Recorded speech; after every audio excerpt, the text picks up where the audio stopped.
There is a canonical confession in a mainline Pokemon game, a real one where your rival says the words, panics, and then walks them back mid-sentence. And if you played Omega Ruby or Alpha Sapphire and mashed A through the dialogue, you missed the entire thing. But here's what's crazy. That confession isn't even the crazy part. The craziest part is that your parents and your rival's parents straight up lie to set up the two of you on a date. And then they casually start talking about your future together as a couple like it's already decided. And most players who play these games didn't notice any of it. To explain this craziness, I gotta give you some context first. In the original Pokemon Ruby and Sapphire games, Brenden and May were arguably the worst rivals in the entire franchise. They show up every few towns, say 2 lines, challenge you to a battle, and then walk off screen. No character arc, growth, or relationship. They were basically just glorified route markers. The only ever so slightly shippy thing that the original games ever gave you was one line in Emerald, where if you played as May, Brenden will occasionally call your Pokénap to say that he saw Rayquaza in the sky and wished that you were there to see it. But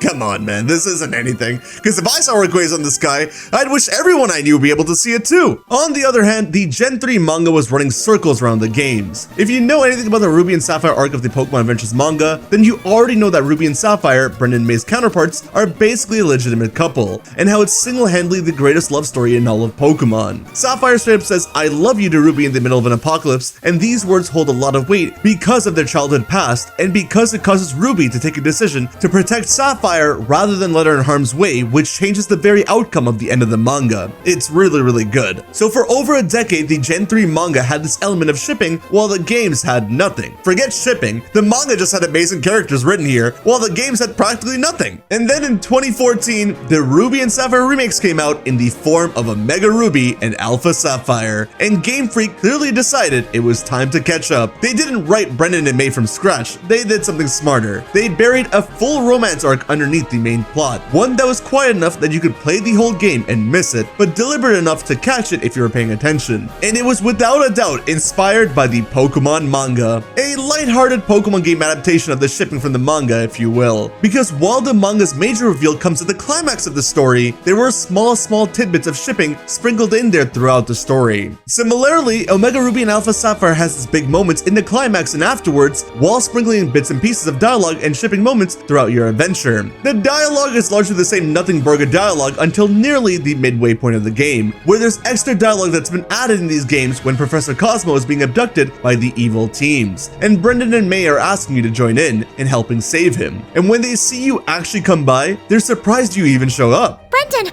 you came! We've got to save Professor Cosmo from these people! There are 2 of them, and 2 of us. Brenden, please, battle together with me! You finally made it, huh? We've got to protect the professor from these lunatics or else. There's 2 of them and 2 of us, huh? Sorry to ask, May, but battle alongside me. Now, I don't know if it's because you guys work together and the rival has more exposure to your skills, or because they realize you're a reliable friend or what, but after this, almost every encounter you have with your rival ends up with them stuttering and being flustered by what they say. The next time you meet them is in Lava Ridge Town, and they haven't seen you since saving Professor Cosmo from Team Aqua or Magma, and so they admit that you're on their mind the whole time. And they get even more impressed by you when they hear that you took them on once again, without them this time. So impressed that they straight up compliment you, take it back and say, no, I meant I'm impressed by you and your Pokemon. Brenden! Wow, it's a relief to see you in one piece. Oh, well, you know, the last time I saw you was right after battling those Team What's-It people. So, I was a bit worried, thinking about what might have happened to you after that, Brenden. What? You battled them again after that? And you beat them? You really are something else, Brenden. I mean, you and your team are. I'm pretty impressed by you all. And Brenden's version is the same energy with even more stuttering. So you were all right, huh? Oh, well, you know, the last time I saw you, you were mixed up with those Team What's-It people. So I just wondered if you'd gotten back on the road after that. It was like, I don't know, I guess I was a bit worried? What? You battled them again after that? And you even managed to beat them? You really are something else. You and your Pokemon. Your team. This is obviously showing this, awkward young love between the two. There's even a few moments of the rival asking the protagonist to travel with them, which in the case of the games is the excuse to fast travel, but in the dialogue here, there's again moments of hesitation and awkwardness. Brenden being much more obvious than May for sure, as this kid just keeps stumbling on his words. Don't worry, buddy. I was there at one point too. May doesn't stumble on her words, but she reads to be really excited, which itself could be a tell. Things really pick up before going to face Groudon and Kyogre, which is basically the same time when Sapphire says I love you to Ruby in the manga. Right before you head off into the Cave of Origin in Sootopolis City to face Primal Groudon and Kyogre, your rival shows up, and here the rival says that they're gonna find ways to help you out and continue believing in you, and that they hope that you'll be okay as they start stuttering and breaking when talking about you and state that we're the best friend that they have? May, as per usual, is much more open, but this time she's the one who's stuttering on her words. I'm going to try to find what I can do to help, and then I'm going to do my best with that. And I'm going to keep on hoping and believing that you'll be okay up there, Brenden. Because you're the best friend I have! Brenden delivers it with his usual deflection, but this time he opens up a bit more and is more genuine. You don't know how glad I am to see that you're still in one piece. I'm gonna find out what I should do to help, and then I'm gonna do whatever I can. You better go do the same, May. I'll always be right there behind you. You're my best friend, after all.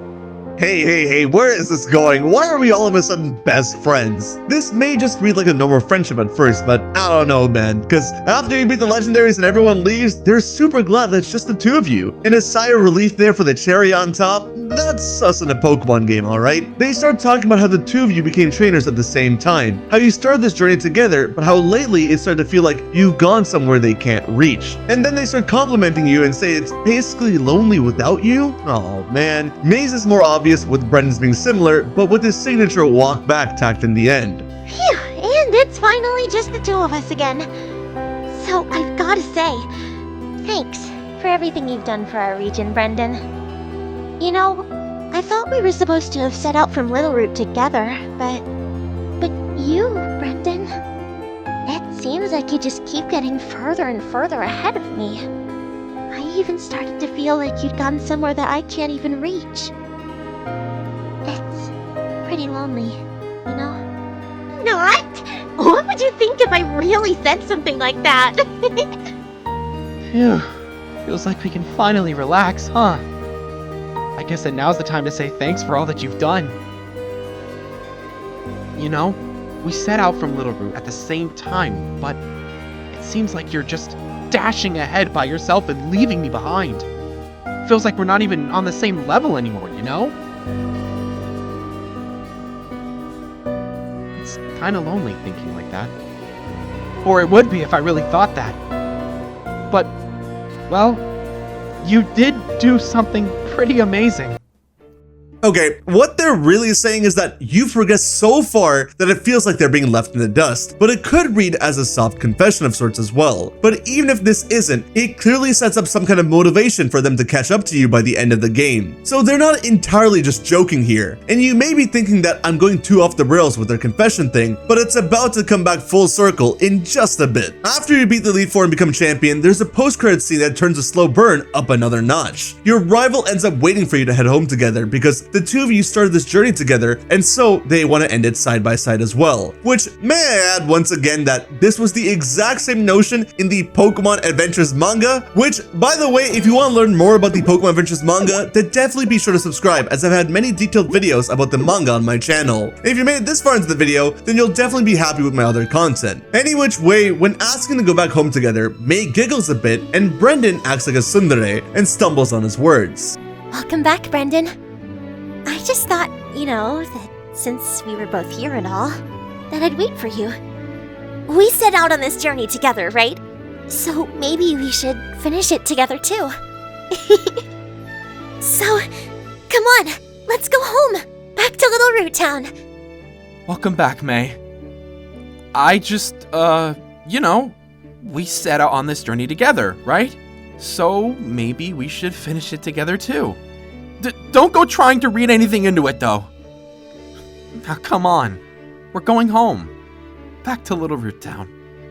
Hey, in Pokemon's defense, to show off romance in a game that doesn't have any romance, they do a pretty good job with the subtleties. They take you back all the way home and you guys stop near the pond, the exact spot where the two of you had your very first Pokemon battle in the opening hour of the game. It's a full circle moment. The rival's a bit bummed out because you've become champion and they're scared they're being left behind. And you being there, the two of you meeting again at this pond where it's all started is the reassurance. Bond intact, still together, and the music playing over this entire scene is a slow, sentimental arrangement of the rival's theme. Not the battle version, the emotional one. Game Freak composed a new arrangement of the song specifically for this scene because they wanted you to feel something. This isn't subtext anymore. This is the game straight up telling you that these two care about each other. They just haven't said it yet. But the rival pretty much says it here because they straight up say that they want to understand everything about you and they want you to understand everything about them.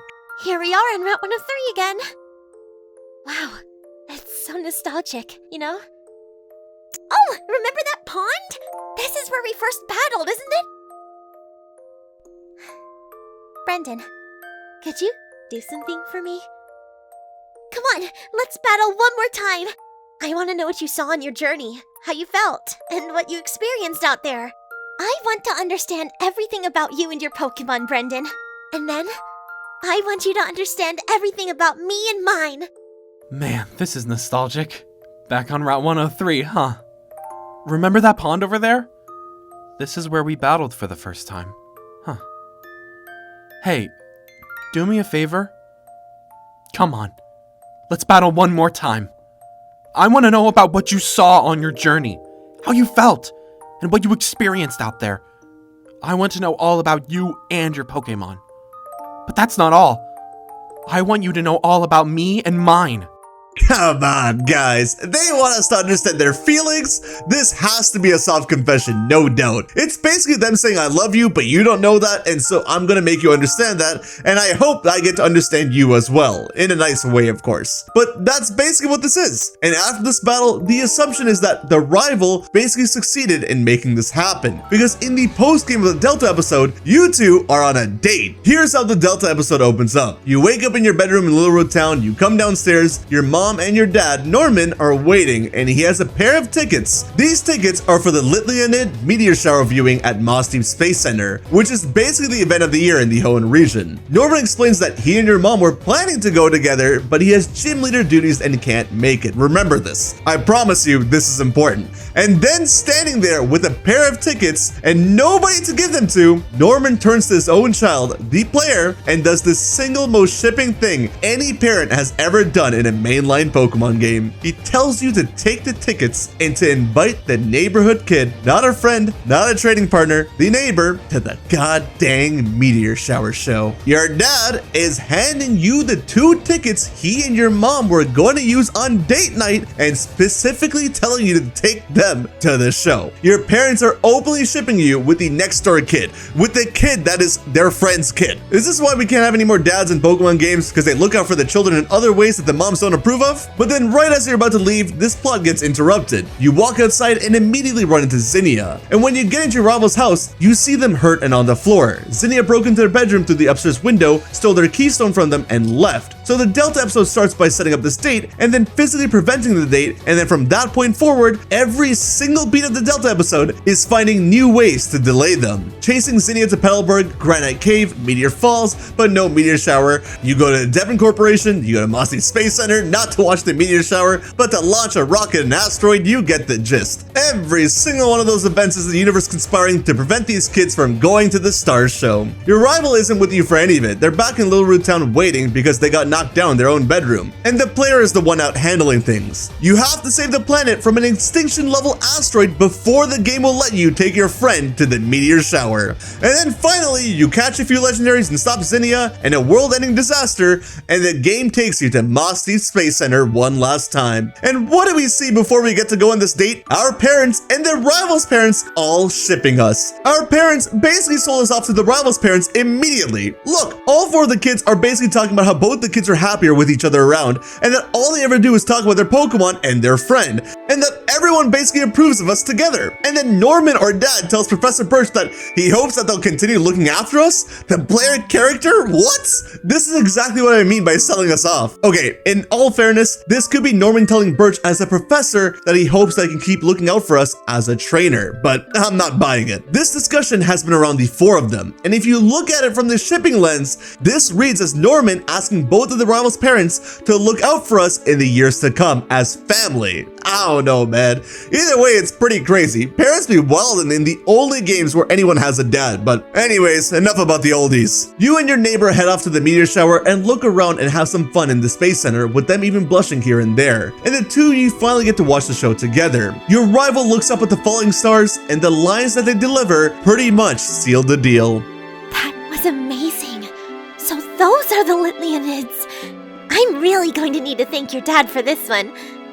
'Cause, come on, I've never felt this touched before. Oh, I guess I should thank you too, Brenden. I'm so glad I got to see this with you. It's true what they say, though. Time really flies when you're having fun. That was kinda awesome! Wow! So those are the Litleonids. I'm really gonna have to thank your old man for this one. It's like, I don't know, I feel like I've been knocked flat on my back. Thanks! I'm really glad I got to see this with you. It's true what they say though, time really flies when you're having fun. They tell you thank you and that they've never felt this touched before. They tell you that they're glad they got to see this with you, and then because Game Freak won't cross the line all the way, the scene ends off with a soft, well, bye, see you tomorrow. Because the whole point of this game's romance is that nobody ever says the full sentence. They always stop right before the word. And you know what? That's kind of how childhood romances go. I'm sure those of you that are grown up and look back at your lives and your childhood can attest to that. So again, in that light, I think Game Freak's doing it pretty well. But anyways, that's the Delta episode ending. Not catching Rayquaza, not stopping the asteroid. It's two kids watching a meteor shower from the Mossy Space Center together and expressing that they're happy that they got to see it together and leaving it there. So yeah, you and your rival should really thank your dad for those pair of tickets, which, by the way, did you notice the straight up lie to make this date happen? Those of you that are arguing that your parents are just being innocent and don't care about the shipping, that they don't care about shipping you and your neighbor, are out of your dang minds. Norman gave you those tickets because apparently he had gym leader duties, but just around the time that you and your rival arrived to the Mossy Space Center, as stated by Birch, Norman and his wife and Birch and his wife are just chilling and chatting about the two of their kids together, and it's not like they just arrived either. Birch was watching TV, and the four of them look like they've been chatting for some time. So Norman had time. This was just complete setup on their part. And honestly, it wasn't the only setup done to make this story happen. In Ruby and Sapphire, your neighbor and Wally were both the rivals, but neither one of them were set in stone as the main rival. But in Omega Ruby and Alpha Sapphire, while your main rival starts off as your neighbor, by Wally's final match, he is without a doubt the main rival. This change is a setup that gives way for the final battle with Brenden or May to be something else. Not as a battle to determine who's stronger, but a final battle that's weighed on emotion. And I won't lie, I didn't really care about the whole shipping thing when I first played Oras all those years ago, but even to this day, I remember really being touched by the ending and how it played out. It hit so well for these two characters that I never really cared about prior. In fact, I think this is the moment where I really start to care about them. And Game Freak definitely took full advantage of things with the 3D models on the 3DS. The characters were able to react in a way that the GBA sprites never could. They emote, they fidget, they have shippy little facial expressions that the old games physically could never render. And so, Game Freak uses every little bit in this game to sell a slow burn, with again a major payoff in the end. And this payoff doesn't just end here. It's actually continued in Pokémon Masters. While Pokémon Masters is basically a spin-off game, a lot of the extra dialogue that's included in Masters does apply to the main series games. And Brenden and May's dialogue picks right back up from the Stargazing date. My rival Brenden is the best ever. Back when we were in Hoenn, we battled a lot and did a lot of stargazing too. Once we saw a shooting star. It was so pretty. May's always cheerful and energetic, but when she's watching stars at night, she gets really quiet. We were watching shooting stars the other day, and every time she saw one, her eyes lit up. Her eyes were really pretty too, like stars. He really just said his eyes are pretty like stars, man. May's dialogue is cute, but Brenden, the game protagonist who in the original Ruby and Sapphire games could barely string together 2 sentences, is now comparing his childhood neighbor's eyes to the stars in the conversations of a mobile game. That's not rival talk, that's crush talk. And both of them independently bringing up the same stargazing memory means that they're both still carrying it around. It gets better. Cygnasuit Brenden has this line. I went on a bike ride with May the other day. While May and I were cycling, Latios and Latias were flying in happy circles above us. Hey man, there's this famous Latios and Latias card in the Pokemon TCG community, and you know what they call this card? They call it Lovebirds. Take that how you will. But the biggest one for May is her Champion Era line, and it ties everything back to Oras in the most direct way possible. To be honest, until recently, it felt as if Brenden had gotten out of reach. We shared the same starting point, but I felt left behind. But now that I'm a Neo Champion, I feel like I've caught up. It almost takes my breath away. Listen to that. It felt as if Brenden had gotten out of reach. That's the exact same thing she said to the player character in Sootopolis all the way back in Omega Ruby and Alpha Sapphire. I started to feel like you'd gone somewhere that I can't even reach. It's the same line. Masters EX is directly continuing the emotional thread from Oras years later in a different game, and confirming that May has been thinking about catching up to Brenden the entire time. And now that she finally has, it almost takes her breath away. Come on, that's not how you write 2 rivals. That's how you write 2 people who have feelings for each other that nobody at Game Freak is allowed to confirm out loud. I've mentioned the Pokemon manga a few times now, and how it's likely what's led to this romance subplot being added in here in Omega Ruby and Alpha Sapphire. And I know many of you would probably have doubts about this, and while there's no way to actually confirm this wouldn't be the first time that the games took inspiration from the manga. While there are a few instances of this happening, manga readers will tell you that the craziest inspiration that the games took from the manga is the fact of Silver being Giovanni's son. While I'm sure that there were many people involved in making this decision canon, Silver was confirmed to be Giovanni's son in the Fire Red and Leaf Green part of the manga a whole 3 years before the Heart Gold and Soul Silver games came out. And Heart Gold and Soul Silver is where we got the actual confirmation of this in-game. So considering the popularity of the Ruby and Sapphire manga, the popularity and success of Ruby and Sapphire's love story from there, and the similarities and timings of the various romantic beats in the manga story in Oras, I don't think I need to explain why I'm inclined to believe that this was taken directly from Pokemon Adventures. Which, if you want to learn more about the love story from the manga, I have a video covering all the details of that here, as well as a video on the various gender differences between the Pokemon protagonists and how the games treat you differently based on your gender, both of which relate to this video. Thanks a bunch to all of my members, and many thanks to you for watching.